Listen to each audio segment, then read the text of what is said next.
Joining me on 12 Minutes this week at the Brussels Economic Security Forum is US Ambassador to the EU, Andrew Pudzer.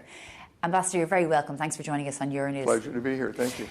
Earlier this week, the European Commission unveiled what it calls a tech sovereignty package.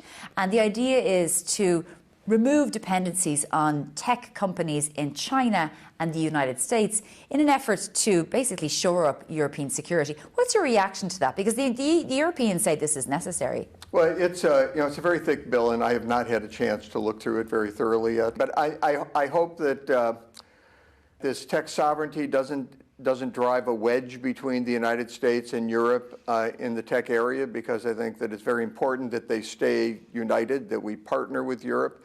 We've now got hopefully by the end of this month, we'll have a trade agreement. We've got Pax Silica, which is an effort to involve our allies, including the European Union, in the chip industry and our supply chains and in artificial intelligence generally. We've got a critical minerals memorandum of understanding, so we can try and maybe ring fence some economies so that we're not subject to economic coercion when it comes to these rare earth minerals. Europe is behind in the AI race. They're way behind China, and China is behind the United States. They're not going to catch up. So I think the more they separate from the US AI hardware stack, which is important if you're going to be in the AI economy, the more they separate themselves from that, the more negative it's going to be. So I'm hoping it'll be more of a partnership and less of a competition. But the EU would say, well, we're too reliant on the United States for financial services as well as digital services. And one example that has come up over the past few months is the US sanctions on judges at the International Criminal Court, where those judges who live in The Hague in a European country can no longer use their Microsoft accounts and can no longer use US credit cards or credit cards that everybody else has. So they feel, well, that's not right, but also they shouldn't be relying on the US for supplying these services. Yeah, we definitely have disagreements with with these particular judges and the way that they've dealt with international law and American companies, American individuals, as well as other people around the globe. But this is a small part of what's involved in a massive relationship, a cross-continental relationship that's very, very intertwined. You really can't break it up. You can't remove it.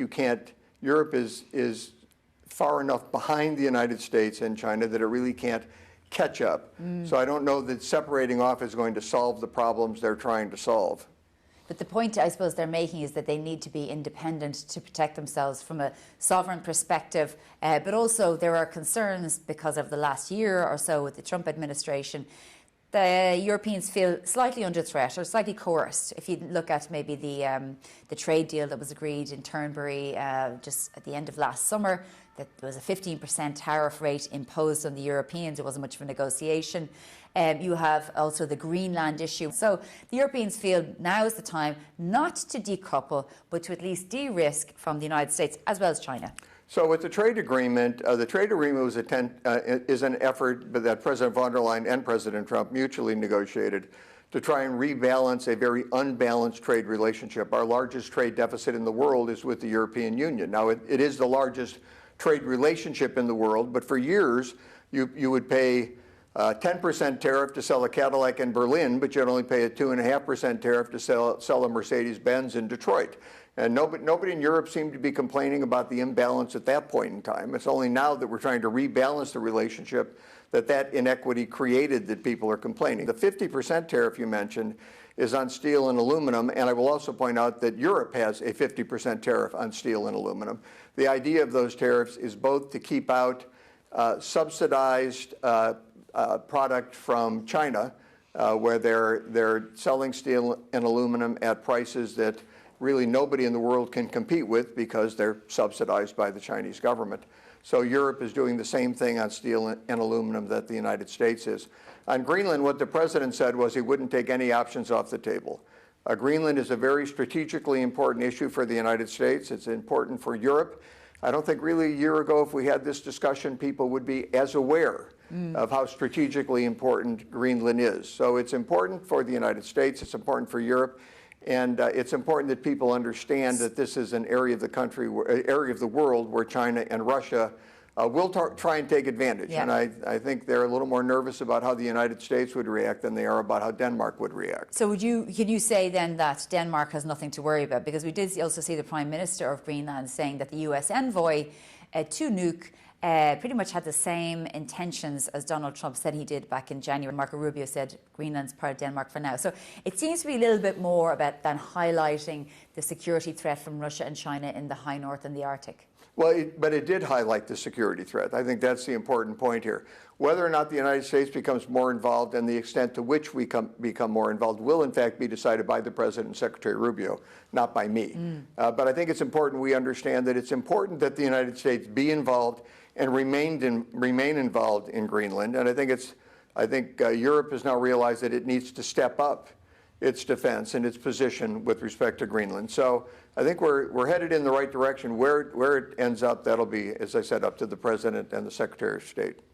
We've seen President Zelensky of Ukraine taking, I suppose, the mantle into his own hands about trying to end the Russian invasion of his country, where he wrote a letter personally for President Putin saying that he would like to meet him. Do you think this is a good idea, that the Ukrainians are going to try to take control of the situation and the Europeans maybe? Because obviously the US is very busy dealing with the Strait of Ormuz. So the extent to which the President or Secretary Rubio are involved in the peace negotiations with Ukraine is obviously something that's in the discretion of the President. I think he's been very open that he wants to see this war end. I think it's been a great frustration to him that he hasn't been able to bring about an end to the war. I have not talked to him about it, but I'd be very surprised if he objected to Putin and Zelensky talking, particularly if it ended up with a resolution of this conflict. I think the Ukrainian people have lasted here much longer than anybody thought they were going to last. I think a lot of people thought they maybe wouldn't make it a couple of weeks, and I think we're in year 5. So they've been incredibly resilient, and I hope they bring about an end to the war. I think it's important to everybody. One of the concerns that Europe has is that the Americans are moving away from the security architecture of the European continent, which of course the Europeans are saying this is about time, we need to step up, we need to start paying 5% and so on. But there's a real fear that that also means in times of war that maybe our allies won't be there for them. When you look at the sort of NATO force model and the reduction of the capabilities that are existing there. Do you think America is turning away from the Europe? Well, I think America is refocusing some of its energies and resources on dealing with Asia, which is we have a competitor in China that really requires that we refocus how we allocate our resources. And there's certainly nothing wrong with asking Europe to step up and take care of itself.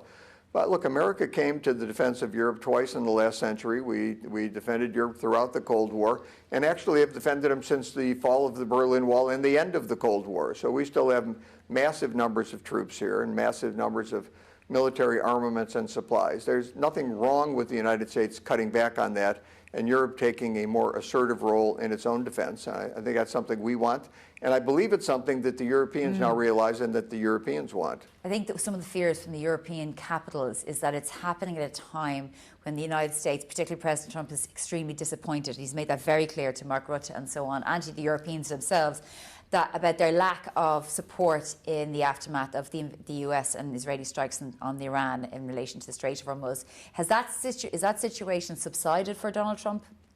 I don't know that it's subsided. I mean, I know he's very disappointed. We have a situation where the president, at great political risk, I mean, nobody, his party was not, the MAGA movement is not supportive of foreign wars.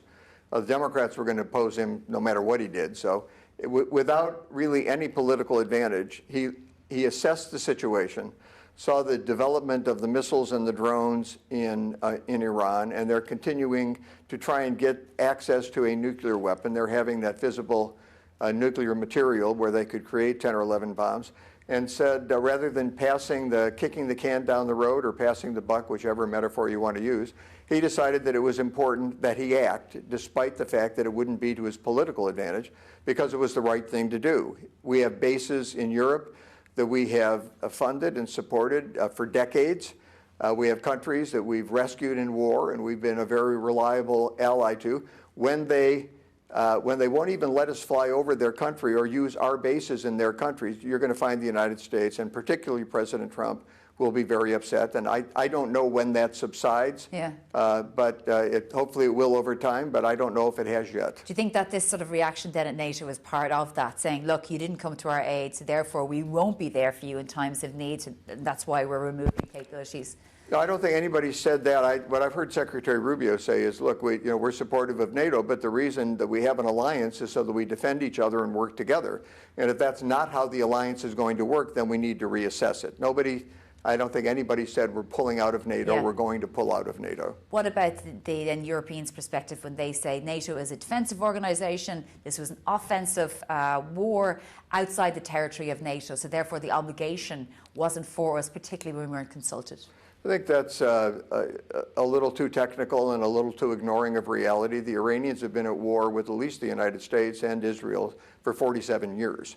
I mean, they've been killing people. They've got these groups like Hamas and Hezbollah that go out and attack the U.S. forces and Israeli forces. They've now bombed Cyprus. They tried to bomb. They sent a missile down to the island off of India, Diego, I can't remember what the name of it is, but the island that the British control off the coast of India. Diego Garcia. So I think that may be a technical explanation that tries to get them off the hook for something they maybe should have done. Nobody was asking them to send troops. All we want to do was fly over the countries we defended and use the air bases or the military bases that we maintain in those countries. So if you're not willing to do that, what are you willing to do? So it was a big mistake for a small ask, is that what you're saying? I would say that was a very good summary. Ambassador Andrew Pudzer, thank you very much for joining us on 12 Minutes at Euronews. Thank you.